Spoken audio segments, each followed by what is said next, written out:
اعوذ باللہ من الشیطان الرجیم بسم اللہ الرحمن الرحیم اللہم صلی علی سیدنا مولانا محمد وآلہ وسلم صلی اللہ علیہ نبی صلی اللہ علیہ وسلم صلاۃ وسلام علیہ رسول اللہ میرے سونے میٹھے رحیم کریم لچمال منٹھا اقالی صلاۃ وسلام اربوں خربوں کروڑوں اربوں خربوں درود خربوں اربوں بار درود پاک۔ تمام یوزر کو خوش آمدید۔ آپ میرا یوٹیوب چینل ام منور پر مجھے سن رہے ہیں۔ پکچر نہیں آتی میری، صرف آواز آتی ہے۔ آواز بھی جیسی بھی ہو، اب آواز سو اچھی نہیں ہے، لیکن آپ یہ دیکھیں میری بھلے آواز اچھی نہیں ہے، اٹریکٹ نہیں کرتی، لیکن میں کیا بات کر رہی ہوں، میں کلام الہی بتا رہی ہوں، میں آپ کو حدیثیں بتا رہی ہوں، وہ تو اچھی ہے نا۔ میری آواز پہ کیا جانا، آپ ان کو سنیں، آگے فارورڈ شیئر کریں۔ ابھی تک سبسکرائب نہیں کیا تو پلیز کر دیں، مہربانی آپ کی۔ تو دین کے کام میں میری مدد کریں تو اللہ تعالیٰ آپ کی مدد فرمائے گا۔ اللہ آپ کو خوش رکھے، صحت تندرستی سلامت رکھے۔ ہماری اس وقت سورہ اعراف چل رہی ہے۔ ہم نے آیت نمبر 1 سے 3 کا خلاصہ سماعت فرما لیا۔ اس کے اندر آقا علیہ الصلوۃ والسلام کو جو تکالیف دی، آزمائش آئی، مصیبتیں آئیں، ان سب کا اس میں تذکرہ ہے، انبیاء علیہ السلام کی آزمائشوں کا تذکرہ ہے۔ اب یہ سورہ اعراف جو ہے یہ 8ویں سپارے میں ہے، 7ویں صورت ہے، اور ہم اس کی آیت نمبر 8 ہی کا سنیں گے۔ 8ویں سپارے میں ہے اور 8ویں ہی صورت یہ آیت ہے، آیت مبارکہ۔ اس میں میزان کا تذکرہ ہے کہ میزان کیا ہے۔ میزان وہ ہے کہ جس کو ناپ تول کیا جاتا ہے، ہمارے یہاں ترازو کہا جاتا ہے۔ تو بار بار آپ نے سنا ہوگا، حدیث مبارکہ میں میزان کا تذکرہ آتا ہے۔ ابو ہریرہ رضی اللہ تعالیٰ عنہ فرماتے ہیں کہ میزان میرے دنیا میں 2 کلمے زبان پر آسان ہیں، یعنی اسپیچ میں، ٹیٹ میں، ٹنک میں آسان ہے، اور میزان عمل پر پلڑے میں بھاری ہیں۔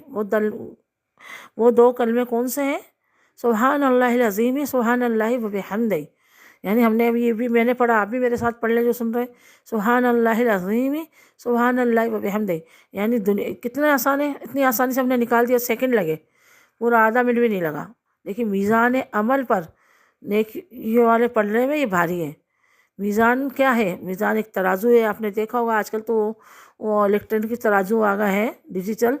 پہلے وہ ترازو ہوتے تھے جن کے 2 پلیٹ نما، شاشن نما ہوتی تھی، اور اس کی ایک ڈنڈی ہوتی تھی، تو جس میں وزن زیادہ ہوتا تھا وہ جھک جاتی تھی، ہلکا وزن اوپر ہو جاتا تھا، اور برابر وزن ہو تو سمجھو برابر ہے۔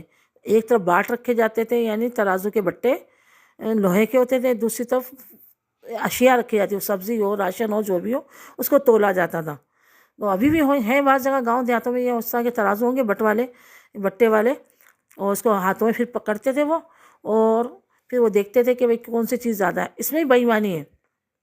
یہ شعیب علیہ السلام کی قوم اس میں ناپ تول میں بے ایمانی کرتی تھی، تو شعیب علیہ السلام کی قوم کو تنبیہ کی گئی کہ تم ناپ تول میں کمی نہ کرو، تم ناپ پورا دو، لیکن وہ نہیں مانی، انہوں نے بدعہدی کی اور خیانت کی اور دغا بازی کی، تو وہ تباہ برباد ہو گئی۔ وہ کس طرح کرتے تھے کہ جو حصہ جس میں وزن اشیاء رکھ کر تولی جاتی تھی، اس کے نیچے مٹی لگا دیتے تھے، اور وہ ویسے ہی پھر وہ مٹی کی وجہ سے بھاری ہو جاتا تھا نیچے، اور اوپر سے اس کو اٹھاتے تھے تو وہ وزن کی وجہ سے وہ لپڑا بھاری ہوتا تھا، تو اس طرح وہ کم چیز جاتی تھی، اس نیچے مٹی لگی ہوئے ہونے کی وجہ سے، اور باڑ جو ہوتا پورا ہوتا تھا، تو جو بٹا ہوتا تھا اس کے وزن کے مطابق وہ چیز نہیں ہوتی تھی۔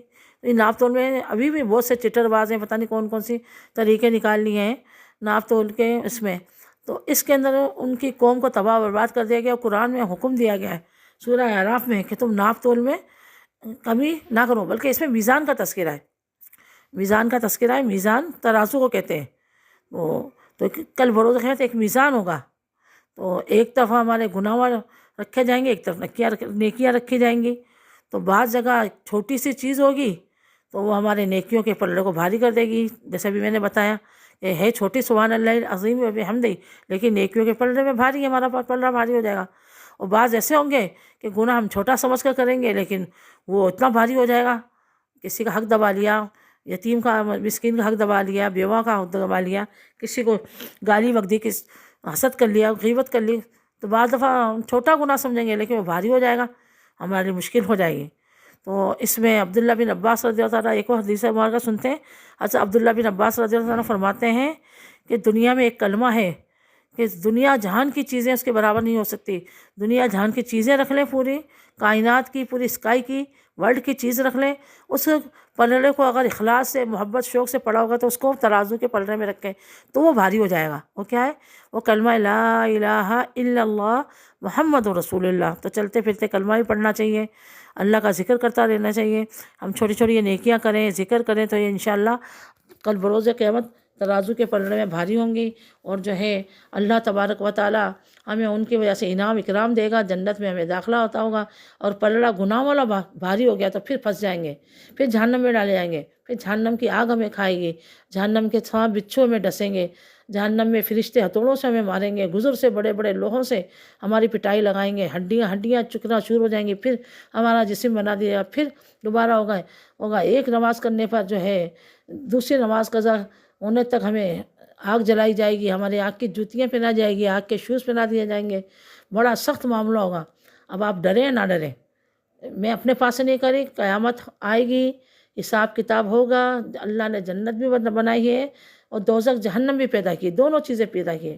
تو اللہ سے جنت کا سوال کریں اور جنت میں جانے والے کام بھی کریں. میری بھی اللہ سے دعا ہے کہ اللہ تعالیٰ میں جنت الفردوس میں پیارے آقا علیہ الصلوۃ والسلام کے پڑوس میں جگہ عطا فرمائے، بی فاطمہ کے پڑوس میں جگہ عطا فرمائے، حضرت حاجرہ، حضرت سارہ، حضرت آسیہ، حضرت حوا، حضرت خدیجہ، حضرت عائشہ، حضرت جو ہے رابعہ بصریہ، حضرت زبیدہ خاتون، نیک ولیوں کے صحابیات کے قدموں میں جھرمٹ میں ہمیں بھی، ہمارے اہل خانہ کو جگہ عطا فرمائے.